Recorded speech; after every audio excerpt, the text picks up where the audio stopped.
ஓம் நமோ நாராயணாய நமக. ஓம் சூர்யாய நமக. எல்லாருக்கும் சூரிய பகவான் நல்லா தெரிகிறாருங்களா? இனிய ஞாயிறு காலை வணக்கம். நாட்டாமை கவுண்டமணியின் நாட்டாமையும் நடிகர் செந்திலின் நடாவடியும். நடிகர் செந்திலுக்கு ஏன் அந்த பேர் வந்துச்சுன்னா, அவர் சின்ன வயசுலேயே ரொம்ப குறும்புன்னு வாராம். அவருக்கு வச்ச பேர் வேறு. அவர் என்ன பண்ணார், ஒரு நாள் குழந்தையா இருக்கும்போது காணா நல்லா தேடினாங்களாம்.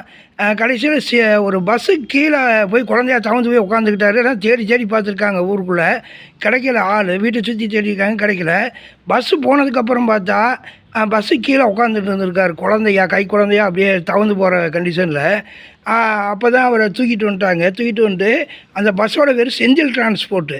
அதனால் நடிகர் செந்திலுக்கு செந்தில்னு பேர் வச்சுருக்காங்க. இது அவரே சொல்லியிருக்காருங்க. சரிங்க. நாட்டாமைன்ற படத்தில் பார்த்தா கவுண்டமணி செந்திலை போட்டு அடிச்சுக்கிட்டே இருப்பார். அந்த பரம்பரையாக அந்த போட்டாவெல்லாம் எடுத்து வச்சுருப்பாங்க. கவுண்டமணி வந்து செந்தில் அடிக்கிற மாதிரி. செந்திலுக்கு வந்து பார்த்திங்கன்னா அப்பா வேடம் அதில் கவுண்டமணிக்கு. பகல்லையே அந்த ஹெட்லைட் வச்சுட்டு தேடிட்டு இருப்பார் செந்தில்.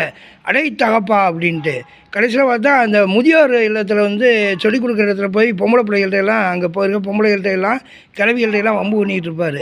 அங்கே போய் கண்டுபிடிச்சி 4 சாத்தி கூப்பிட்டு வருவார். அப்புறம் ஒரு டீச்சர் இருக்கேன், இளம் வயசு டீச்சரு. அந்த டீச்சர் வீட்டுக்குள்ளே போய் உட்காந்து கதை அடிச்சுட்டு இருப்பார், அரட்டை அடிச்சுட்டு இருப்பார் செந்தில். செந்தில் வந்து கவுண்டமணி ஜன்னல் நின்று கேட்டுக்கிட்டே இருப்பார்.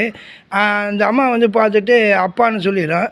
இந்த பித்த நரையை பார்த்துட்டு அப்பான்னு சொல்லிட்டேமே அப்படிங்கவே, அடை தாப்பா இது மொத்த நரடா, பித்த நரை இல்லைடா, மொத்த நரடா அப்படின்னு சொல்லிட்டு பிடிச்சி சத்தம் போடுவார். காலையில் கருக்காணி வீட்டுக்குள்ளே நுழையுது, மாலையில் மங்காத்தா வீட்டுக்குள்ளே நுழையுது, இப்போ உங்கள் வீட்டுக்குள்ளே பூந்துருக்கு, இதை பற்றி சாதாரணமாக நினைக்காதீங்க அப்படின்னு கவுண்டமணி செந்திலை திட்டி இழுத்துட்டு போவார்.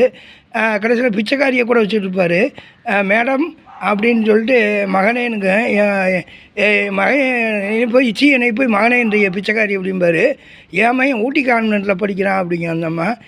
செந்தில் வந்து பாட்டு கொஞ்சிக்கிட்டு இருப்பார். அடே நீ பிச்சைக்காரியை கூட விட்டு வைக்கலையாடாம்பார். இந்த மாதிரி காமெடி நிறையா இருக்குங்க அதில் பார்த்தீங்கன்னா. நல்ல காமெடி. அதை பார்த்து கேட்டு சிரித்து ரசிப்போம் ஞாயிற்றுக்கிழமை. கவுண்டமணி ரொம்ப நாட்டாமல் பண்ணுவார். செந்தில் பாவம் அடி வாங்கிட்டே இருப்பார். செந்தில் சார், கவுண்டமணி மிகச்சிறந்த ஒரு நகைச்சுவை நடிகர்கள் நண்பர்களே. நாட்டாமைன்ற படம் மறக்காமல் இன்றைக்கி ஞாயிற்றுக்கிழமை பாருங்கள். வயிறு குழுங்க, சிரிங்க, மனம் விட்டு பேசுங்க, வாய் விட்டு சிரிங்க. மனம் விட்டு பேசி வாய் விட்டு சிரித்தா நோய் பேய் எல்லா பேரையும் போயிடும். எனக்கும் கூட ஒரு நண்பர் சொன்னார், நான் கொஞ்சம் ஒரு டைம் கொஞ்சம் சோகமாக உட்காந்தேன். எனக்கு சோகமாக உட்காந்துருக்கேன், எந்திரிங்க போய் டீ சாப்பிட்டு வாங்க, டீ சாப்பிட்டு வந்து நாட்டாமை படம் பாருங்கள் அப்படின்னாரு. மிகச்சிறந்த நண்பர் அவர் எனக்கு.